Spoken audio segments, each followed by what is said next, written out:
Once, in a quiet village nestled between rolling hills and dense forests, there lived a young man named Elias. He was not particularly remarkable. His hair was dark like the soil after rain, his eyes were bright but unassuming, and his voice carried neither thunder nor whisper. Yet, within him burned an insatiable curiosity about the world beyond the confines of his small home. Elias had grown up listening to tales told by travelers who passed through the village on their way to distant lands. They spoke of bustling cities where people traded gold for dreams, of vast deserts that stretched endlessly under scorching suns, and of mysterious islands shrouded in mist where secrets lay hidden beneath ancient ruins.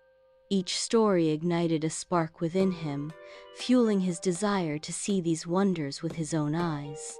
One evening, as twilight painted the sky in hues of orange and purple, Elias sat beside his father near the hearth. The old man, weary from years of tilling the earth, looked at his son with knowing eyes. "You have always been restless," he said softly, stirring the embers with a stick. "Your heart belongs to places we cannot name." Elias nodded, unable to hide the yearning in his gaze. "I want to know what the world is," he confessed. "What lies beyond our fields and mountains? What do other people dream of? Is there more than just survival?" His father smiled faintly, placing a calloused hand on his shoulder. "Then go, my boy. Seek your answers. But remember this: the world will teach you many things, some beautiful, others harsh.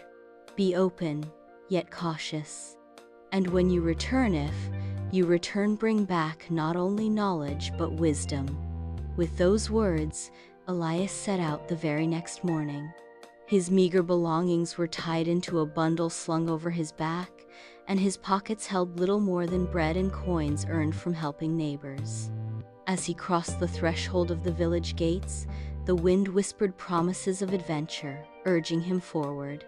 Elias's first destination was the great city of Lumina, renowned for its towering spires and streets aglow with lanterns even during daylight.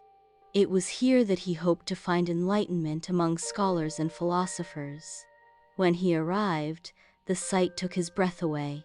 Merchants shouted their wares from colorful stalls, musicians played melodies that danced through the air, and crowds thronged every corner.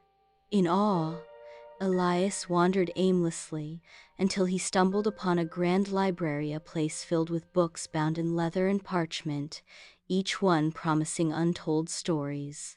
Here, he met Amina, a scholar whose passion for learning rivaled his own. She became his guide, introducing him to texts written in languages he could barely decipher. Together, they explored ideas of justice, beauty, and truth. Through her teachings, Elias began to understand that the world was not merely physical, it existed also in thought, imagination, and connection. Yet, amidst the splendor, Elias witnessed poverty too. Children begged for scraps outside lavish banquet halls, and workers labored tirelessly under oppressive conditions. This contrast troubled him deeply. "How can such greatness coexist with such suffering?" he asked Amina one day. She sighed, her expression thoughtful. "The world is complex, Elias. It is both light and shadow, joy and sorrow. To truly understand it, you must embrace all its facets." Leaving Lumina behind, Elias ventured south toward the desert known as the Silent Expanse. Here, no trees swayed, no rivers flowed, and the horizon seemed endless. At first, the emptiness frightened him, but soon he found solace in its stillness. During his journey, he encountered nomads who roamed the sands, living off the land and sharing their traditions with him. From them, he learned the value of simplicity and resilience. One elder, a woman named Zara, shared a profound lesson. "In silence the soul speaks loudest. Listen carefully, and you may hear the whispers of eternity." As days turned into weeks, Elias spent hours sitting alone under the stars, reflecting on his experiences. He realized that while cities offered knowledge, the desert provided clarity. It stripped away distractions, forcing him to confront his deepest fears and desires. Finally, driven by tales of mystery, Elias sailed east to the fabled island of shadows.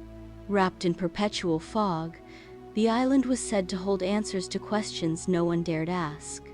Upon arrival, he discovered a labyrinthine forest where paths twisted unpredictably.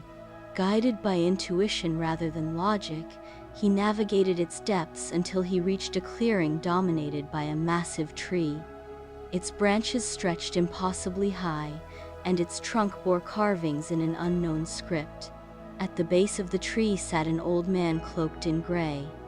"You seek understanding," the stranger said without preamble. "But beware, true comprehension comes at a cost." "What cost?" Elias asked, though he feared the answer. "The loss of innocence," replied the man. "Once you see the world as it truly is, not as you wish it to be, you can never unsee it." Despite his trepidation, Elias pressed on. The old man handed him a mirror, its surface rippling like water.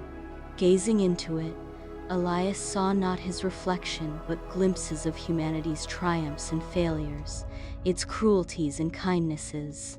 He saw wars waged and peace forged, love lost and found again. Overwhelmed, he fell to his knees, tears streaming down his face.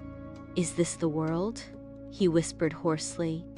"Yes," said the old man, "and now you know." Years later, Elias returned to his village, carrying none of the riches or accolades he might once have sought. Instead, he brought stories, lessons, and a heart humbled by experience. Villagers gathered around him, eager to hear of his adventures, and he shared freely, hoping to inspire others to seek their own truths. Though he had traveled far and wide, Elias understood that the world was not something to conquer or fully grasp. Rather, it was a tapestry woven from countless threads, each unique yet interconnected. And perhaps, he mused, the most important journey was not outward, but inward, to discover not only what the world was, but who he was within it. Thus ended the tale of Elias, the youth who went forth to learn what the world was. And though his quest had no definitive conclusion, it left an indelible mark on all who heard it, reminding them that the pursuit of understanding is itself a gift worth cherishing.